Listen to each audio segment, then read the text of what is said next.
For my feature interview, I have Shirley Lieberman, who is a real estate agent. And full disclosure, Shirley helped me find my house 14 years ago. Hey, Shirley, how are you doing? Good, thank you. How are you? Oh, just fine, thank you. Thanks so much for joining us today. Shirley, first of all, a few years ago, there were some really clever ads on television, and the tagline was, "Oh, we didn't use an agent and or a realtor," and then this, Yes, they yes, were clever. So let's yes. start with that.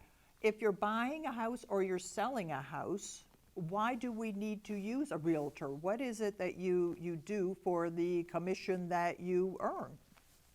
Well, first of all, going back to that ad, uh, I've never ever sort of seen like a an extreme that was going on in somebody's backyard or anything like that. But a realtor knows the products, knows the areas.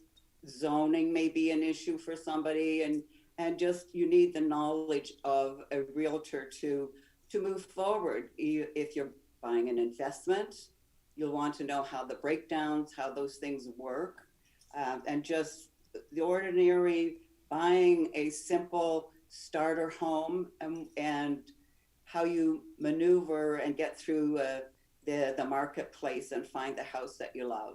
Well, it was certainly a benefit to me because I was new to Kingston. You're one of the Yeah, first people I met when I moved here, and you helped me with neighborhoods because I yeah. wouldn't know which neighborhoods would work for me or be a good idea for me. And so, yeah, it was valuable to me, and absolutely. And Um, you found a neighborhood that was a good fit for you. yeah, I did. I did, absolutely. Yes, Yeah. for sure. So there's lots of realtors out there.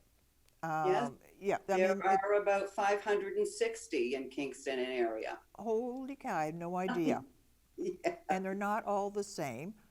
How do you go about choosing the right realtor?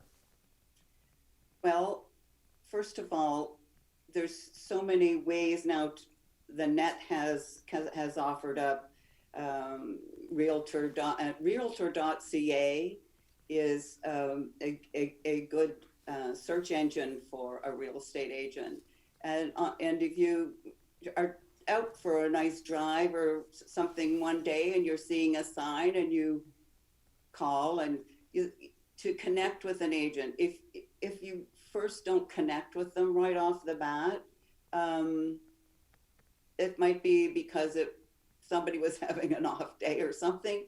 But give that agent a good chance to meet with you and sit down with you and hear your wants and likes and dislikes and what you need, what your requirements are.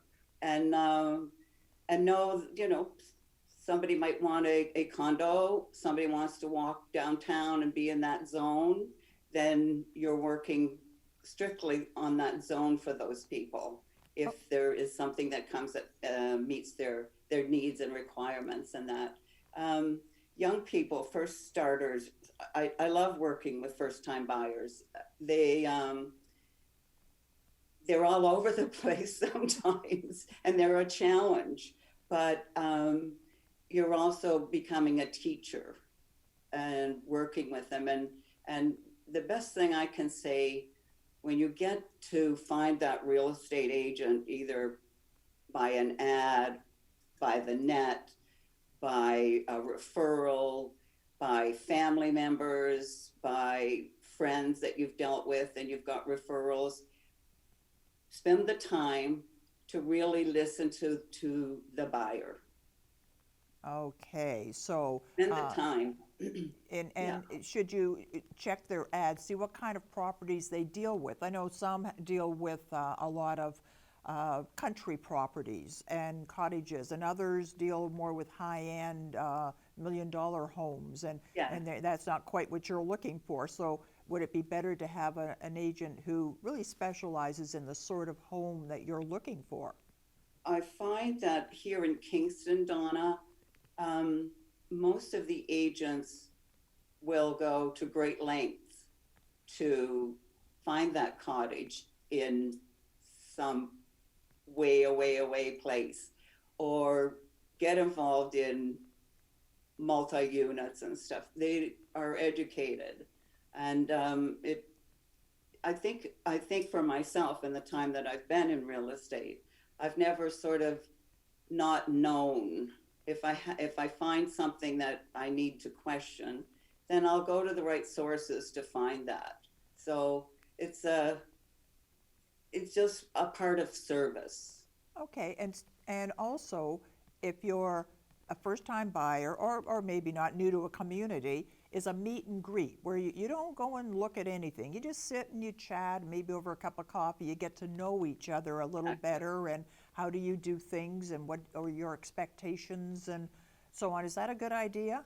When COVID, this pandemic leaves us, then our offices are open for to the public, and coffee shops and that kind of thing.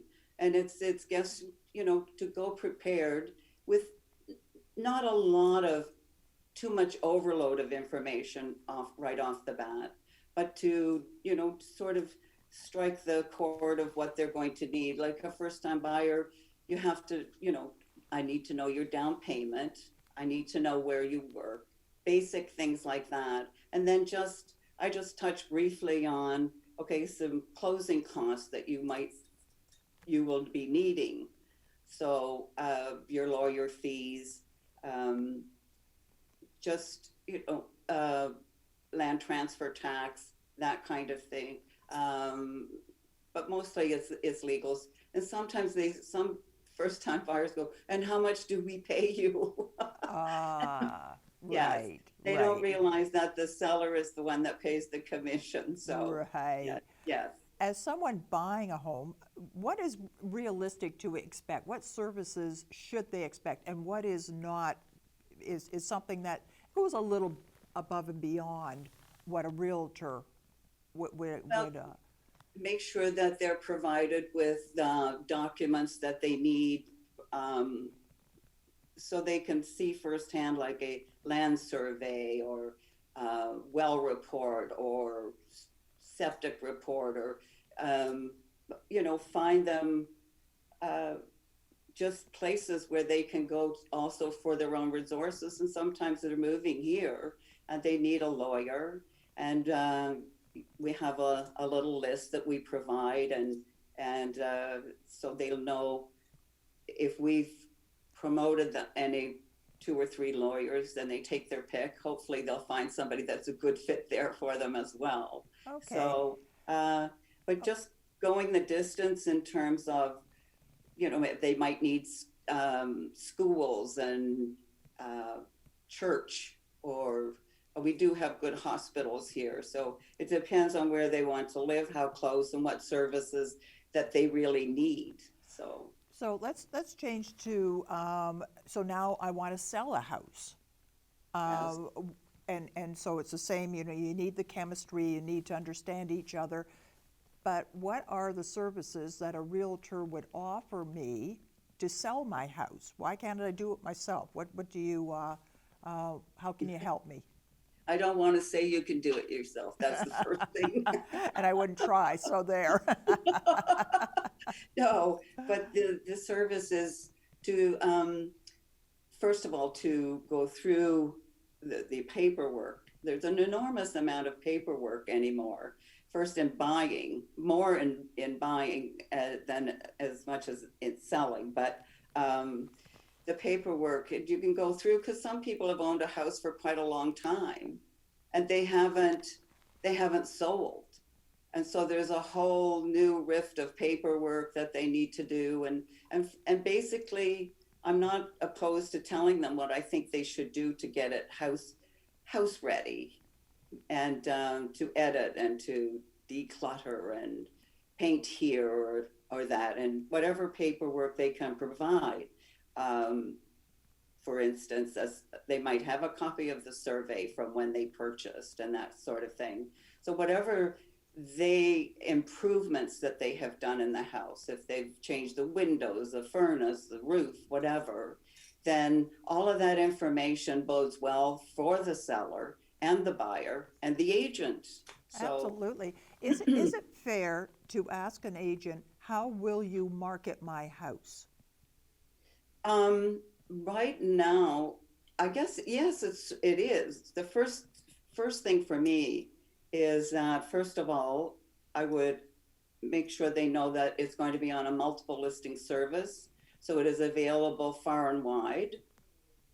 It would be also on realtor.ca, and they can look at different properties that the agent has to offer.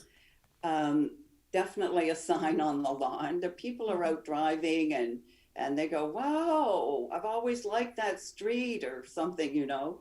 So that form and just multiple listing, and most people right now are tech savvy, so they're on there every day looking. That's the that's the best I can say about that. Some Okay. people are still advertising. Our newspapers are shrinking, so um, we have we have found that everything goes on the net, and it's serving us well. Okay. Have you ever had to fire a client? Have you ever had to finally turn to someone either who wants to buy a house or is selling a house and they are so difficult and demanding and awful that you finally say, you know, I think you'd be happier with another agent? Um, Came close to that. It's a lot of years ago when I guess we just weren't a good fit. And in the end, those people never sold the house. So I don't know what was going on, but there was obviously something that I wasn't privy to. So, but they Okay. never sold. So Okay. yeah, So doesn't have. whether they were having a spat and said, come and sell our house or whatever, I don't And know. then they make up, and then and that's the end of that. No, they're trying to make it difficult so the house doesn't sell. Anyway, Yes. this has So been so informative, Shirley. Thank you so much for being with us. Will you come back again and we'll talk more about the ins and outs of buying and selling? I'd love it. All right, And, let's do and it. just stay well. And And you, stay safe. we're in different times right now with real estate. So, but it's the market's been really good, and so I suggest people move on it. So, Yeah, now's the time. yes. Thanks so much. You take All right. care. Thank you, Donna. You as well. Ciao. Bye.